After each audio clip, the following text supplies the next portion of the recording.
आप सुन रहे हैं सिंगर अमरजीत दीवाना को।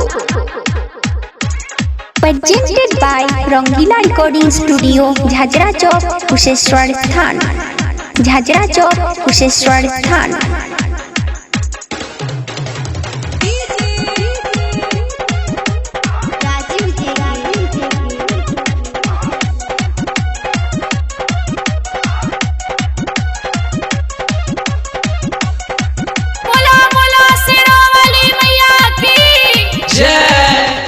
आसिन महीना के रनिया दुर्गा मेला लगतौगे। आसिन महीना के रनिया दुर्गा मेला लगतौगे। हाँ मेला लगतौगे। मन से पूजा तू करी है कबितिया, मैया दर्शन देतौगे। मन से पूजा तू करी है कबितिया, मैया दर्शन देतौगे। आसिन महीना के रनिया दुर्गा मेला लगतौगे। आसिन महीना के रनिया दुर्गा मेला लगतौगे। हाँ मेला लगतौगे। मन से पूजा तू करी है कबितिया, मैया दर्शन देतौगे। मन से पूजा तू करी है कबितिया, मैया दर्शन देतौगे। मिक्स बाय रामन अलबेला, रामन अलबेला।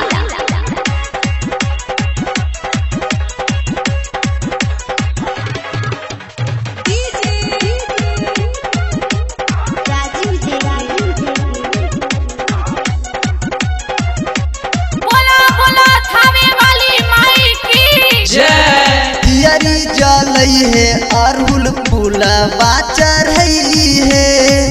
धूप जलाई के माई मंदिर गम कई है। मंदिर गम कई है। मंदिर गम कई है। दियरी जलई है अरहुल फूलवा चढ़ैली है। धूप जलाई के मैया मंदिर गम कई है।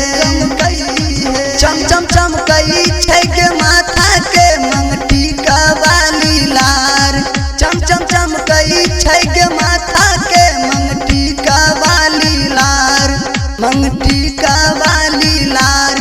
मैया के शोभै छै गे गलवा में सोनमा के हार। मैया के शोभै छै गे गलवा में सोनमा के हार। Presented by Rangeela recording studio, Jhajhra Chowk, Kusheshwar Sthan. Mix by रामन अलबेला, रामन अलबेला।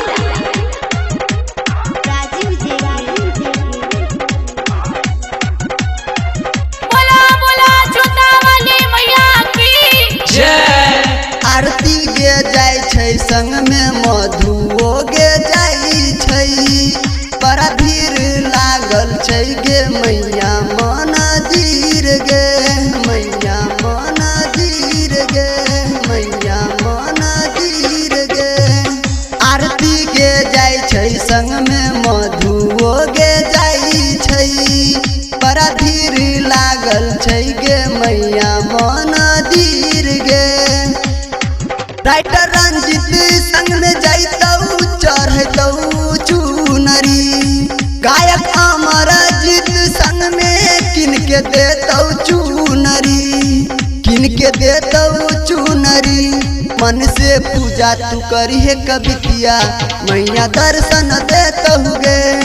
मन से पूजा तू करी है कबितिया, मैया दर्शन देतौगे। Presented by Rangeela recording studio, Jhajhra Chowk, Kusheshwar स्थान।